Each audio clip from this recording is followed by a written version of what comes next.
Hey guys, Steve Welch here with your fact of the day. You own a car. I know most of us do, right? So you definitely want to keep as much value in your vehicle as you could possibly keep in your vehicle. But there's some things that you can do that will help to keep your vehicle more valuable. So in this fact of the day, I'm going to go over several ways that I've come up with that are not going to be news on a lot of occasions here, but several ways that I came up with that will help you to keep your vehicle more valuable, right? So one thing you should do, and this is the big thing: don't smoke in your car, guys. When you smoke in your car, you immediately devalue it. So I mean, I'm even saying there are smokers that will smell smoke in a car and not buy it. One of the quickest ways to devalue your car is to have it smell like smoke. So I'm not telling you whether or not you should smoke, anything like that, but if your car smells like smoke, you just cost yourself could be 10% of the value just because it smells like smoke. There's ways to get it out, but some of us that are sensitive to it, you still smell it. You could tell if a car has been smoked in, and it just destroys the value. So don't smoke inside your vehicle. Another thing, clean any stains. So if you get something that spills on it, something that is on a vehicle for a long period of time, something like that, like on your seats or that, clean those stains up. Maybe put seat covers on it. That'll help you to keep those. Keep in mind, if you have airbags, make sure that the seat cover is airbag compatible if there's an airbag in the seat. So you definitely want to watch for that too. But yeah, put airbags on it. Clean your seats. Just try to keep things clean. Maybe even put a protectant on there. There's a lot of interior protectants that you can do that will help you to keep your interior and even your exterior clean on your car. So but just clean those as soon as possible. So this one is one that you're going to say, well, okay. Avoid accidents.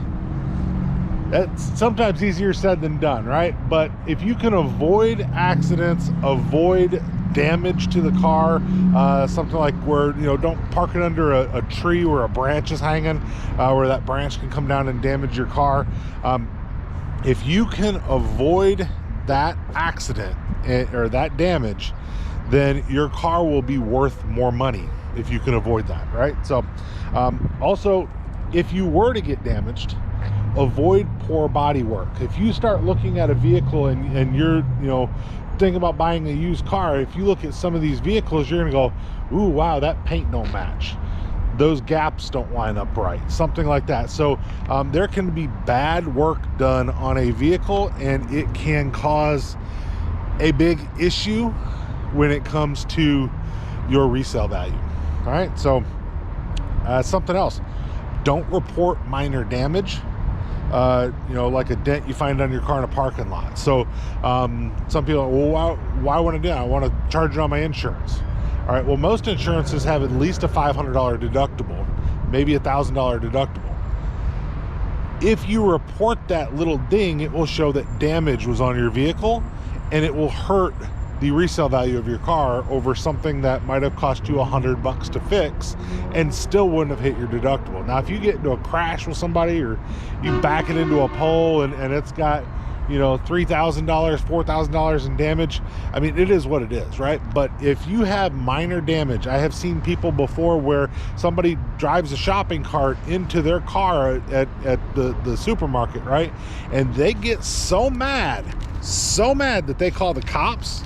They create a report, and they find out there's absolutely nothing they'll do about it. Take your, just take it in the rump like the rest of us do, and go and just fix it yourself. All right, so get mad all you want to, but realize you're not hurting anybody but yourself when you do that, right? So parking in a garage, there's another thing that you can do to help to keep it more valuable. Some of us don't have that capability, of course, but that is something that you can do if you can kind of keep your paint from getting to be damaged or that, right? So here's something that's a lot of people don't think about: keep both keys. All right, and hopefully keep them in good shape. But if you have two keys to a car, especially a push button car, those those are expensive. I mean, you could be several $100s, if not, some of them could cost up to $1,000, maybe even more, to replace one key. So keep your keys and your owner's manuals. Owner's manuals can cost $100, $150, $200. The owner's manuals can be very important that you have those available to you as well. Clean your car. Don't let things that can sit on your paint damage it, right? Take those out of there. Very, very easy to know that, right? So this is something that a lot of people don't really think about, but keep it as stock as possible. What does that mean? Keep it as close to what the factory built it as possible. It's going to be worth more. There's people that lift trucks. They put big tires on them. I mean, I've seen, like old Caprices and stuff where people jacked them up and put, 28-inch tires on them. You can customize your car all you want to. Just realize that when it comes down to it, there's a lot of people that'll go to trade in a car and go, I put $6,500 worth of options on this vehicle, right? Or something like that. Or I put a new suspension on it, it cost this, an air ride suspension that was aftermarket and blah, blah, blah. Or I put this remote start system that was on the vehicle. And realistically, a lot of times the custom stuff hurts the car's value more than it helps. If you can keep it as close to the factory as possible, now obviously you're going to put new tires on it and stuff like that, but if you start jacking it up, start putting decals on it, bumper stickers, you start putting those things on your car and you modify the look of the car, and the bumper stickers will actually, if you watch them, if you ever peel a bumper sticker off of a car that's been there for 5 years, the paint underneath it looks different than the paint around it. You can't just pull it off. So bumper stickers or something like that can definitely make your value go down as well. So but keep it as factory as possible. You'll be more sought after. Keep all your tires the same brand. Obviously, sometimes you have to go and change a tire. You have damage that happens, it blows out, something like that. But if you got 3 Bridgestones and a Michelin, or we always call the cheapos the Maypops for tires. So if you've got 1 cheapo and then 3 Michelins on there, or 1 cheapo and 3 Firestones on there, you've got good tires, but you threw that cheapo on there, people will look at your car and know that you didn't care about the maintenance, right? That's just kind of one of those things. So you definitely want to do that. So try to keep pets out of the vehicle. Nothing's worse to a lot of people than a heavy pet smell. That could be very, very bad for the resale on your car. So protect your floors, your cargo areas with mats. There's mats that everybody can sell you a mat. They're all over the place. You can get floor mats, cargo mats, things like that. So you want to protect your floor area with those mats, because the other thing is that depending on the type of shoes you're wearing, that girls in heels, you can actually poke a hole in the carpet that is under the thing. That carpet's not all that thick in most cars, right? So you can actually poke a hole with your heels, or guys like work boots and stuff. I had an old Chevy truck that I used to drive that had vinyl on the bottom, and I actually tore through the vinyl with my work boots. There was a big hole down there. So if you can put an extra level of protection between, with a floor mat between you and that carpet, it's going to help keep your value bigger or higher there. And then when you go to sell your car, guess what? Buy new floor mats, put them in there, and your value will be higher. It will just look like a better car, right? Or like you took care of your car. So the ceramic coatings, there's a lot of permaplates and stuff like that out there. A lot of the guards. There's a lot of coatings that you can put on the outside. If you do one of those, chances are your paint's going to stay a little bit better. And do it right before you sell it too. Like redo that whole that system there right before you sell it. You can definitely add some value there, especially if you're selling it on your own. All right,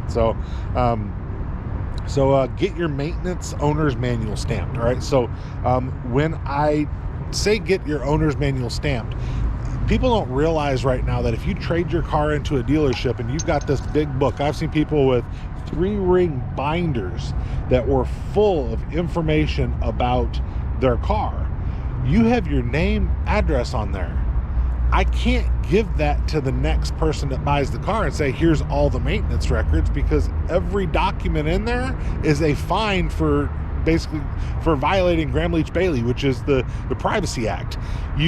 you can't give that information to the next buyer. But if you have a stamped book in the maintenance manual that's stamped that says, hey, the 20,000 mile was done on 9/30 of 22, it was done and it had 20,392 miles on it when we did it.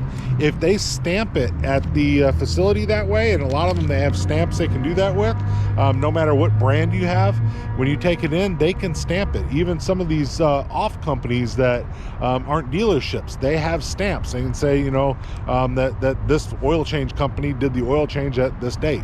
You can put that stamp in the book. Try to get that done every time. It's going to help to increase the value, and that you can use to give to the next person to show when the maintenance was done going forward. So even if it doesn't show on the Carfax, you can still see that the maintenance was done. So keep the original window sticker because people like to see the original window sticker.